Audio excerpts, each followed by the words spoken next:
Hello, everybody, and welcome to today's episode of the Daily Packers Post, where we bring you in-depth daily coverage of your Green Bay Packers. Don't forget to hit the like button and subscribe so you never miss an episode. We've got new episodes dropping every day, Monday through Friday.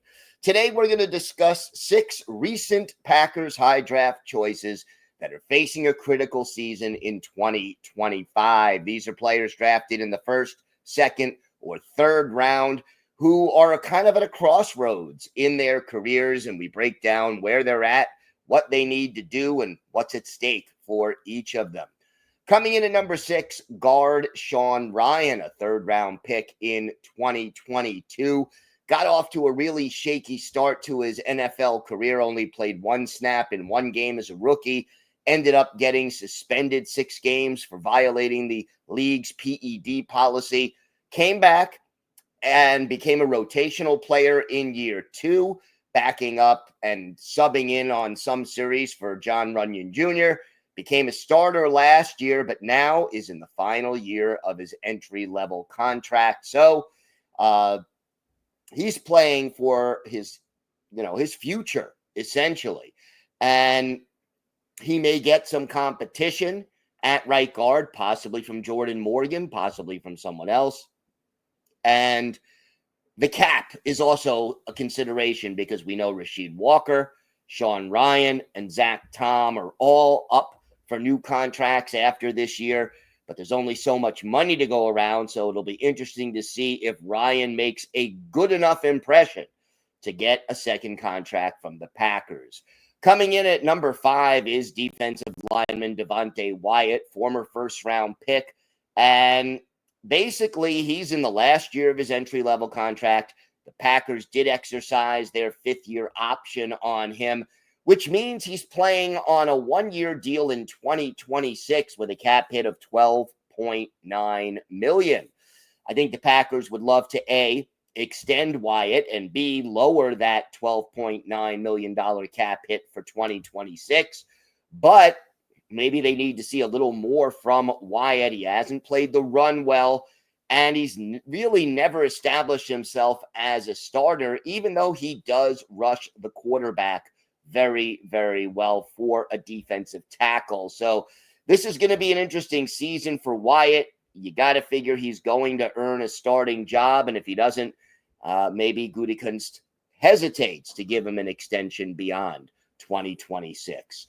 Coming in at number 4, tight end Luke Musgrave. Here is a player who was drafted in the 2nd round, and yet injuries have limited him in his first 2 NFL seasons.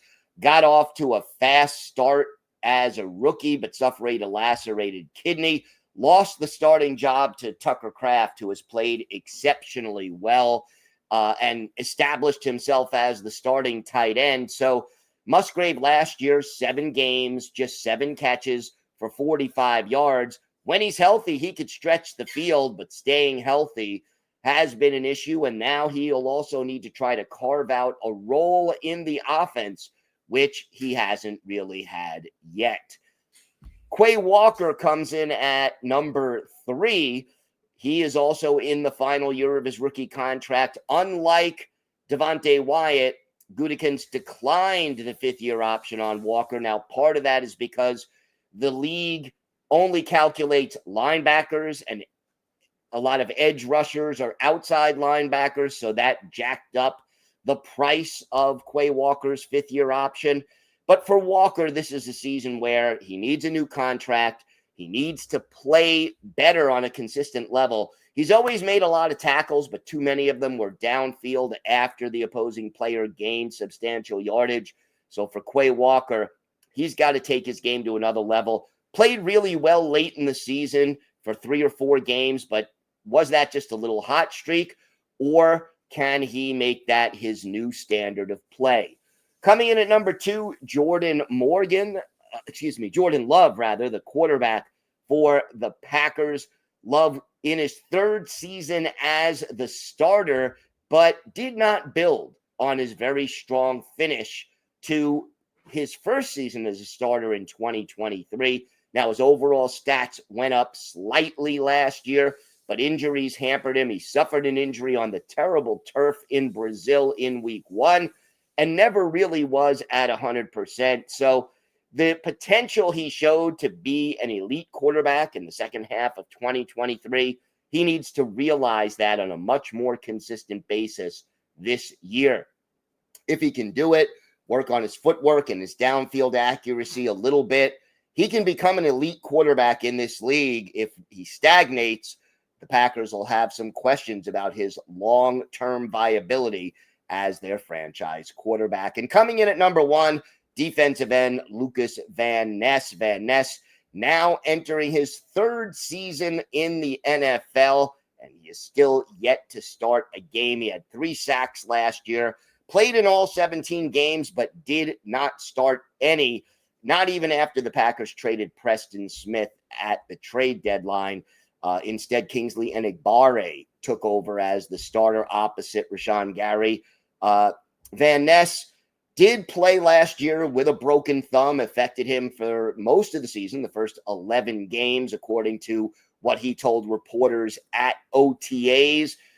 And that does compromise his ability to use his hands, which are important to shed blockers and get pressure on opposing quarterbacks.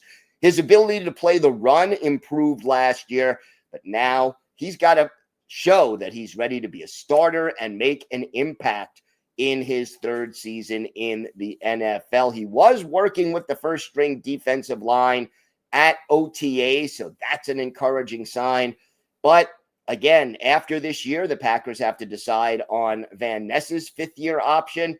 We'll see whether or not he becomes a starter and starts to show that the potential he showed and the athleticism that he has can be realized in the NFL. Don't forget to check out our website at thepackerspost.com for articles about your Packers. We have in-depth articles every day, Monday through Saturday. Also, hit the like button and subscribe so you never miss an episode here on YouTube of the Daily Packers Post. I'm Gil Martin. Have a great day, everybody. Stay safe. And, of course, go Pack Go.